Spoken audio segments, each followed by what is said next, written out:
Are you serious? Are you serious, folks? This Ebola situation continues to get worse and worse. Now, good news in America, the doctor and the other missionary lady have both been released from the hospitals there.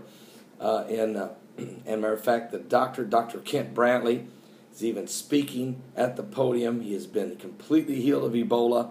He is completely no longer contagious and being released from the hospital and will be going back to his home, to his family, and to his community. This is great news. But the absolute awesome care he received is not even possible in places in West Africa like Liberia. What's happening in Liberia now is they're quarantining the hundreds of people that are dying with this Ebola virus. There's now been 1,350 people have died with Ebola since March, 106 of those in the last 48 hours. And now the police, the army police, soldiers are starting to quarantine the areas. Soldiers, police officers in riot gear blocked the roads. Even the waterfront was quarantined off, with the Coast Guard stopping residents from setting out in canoes. The entire neighborhood, a sprawling slum with tens of thousands of people, awoke Wednesday morning to find out that they were under strict quarantine, government regulations halting, trying to stop the spread of Ebola. The reaction was swift and violent. Angry young men throwing rocks, storming barbed wire brigades trying to break out.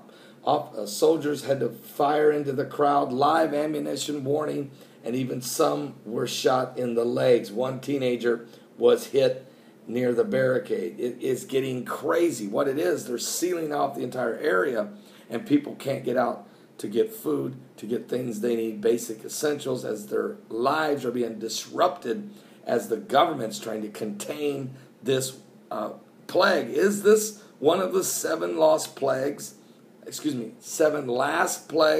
spoken of in the book of Revelation? Is it beginning? Well, if not, or maybe it is, either way, it's the beginning of sorrows, I'll say that, as it says in the book of Matthew chapter 24. We are living in perilous times, and it's only going to get worse, as they don't have the capability. Pregnant women, 6 pregnant women, have died in the last week or so because they could not go to have their babies delivered because the hospitals are filled with Ebola patients. So now just the basic medical needs are being hindered in this end-time plague. Oh, folks, it's time to give your life to Jesus Christ, because we're truly living in the last days. I'll be back with my live broadcast, and my website starts at 12 noon Eastern today at www.paulbegleyprophecy.com, and I'll be back later here on YouTube today with more current world events and how they relate to Bible prophecy.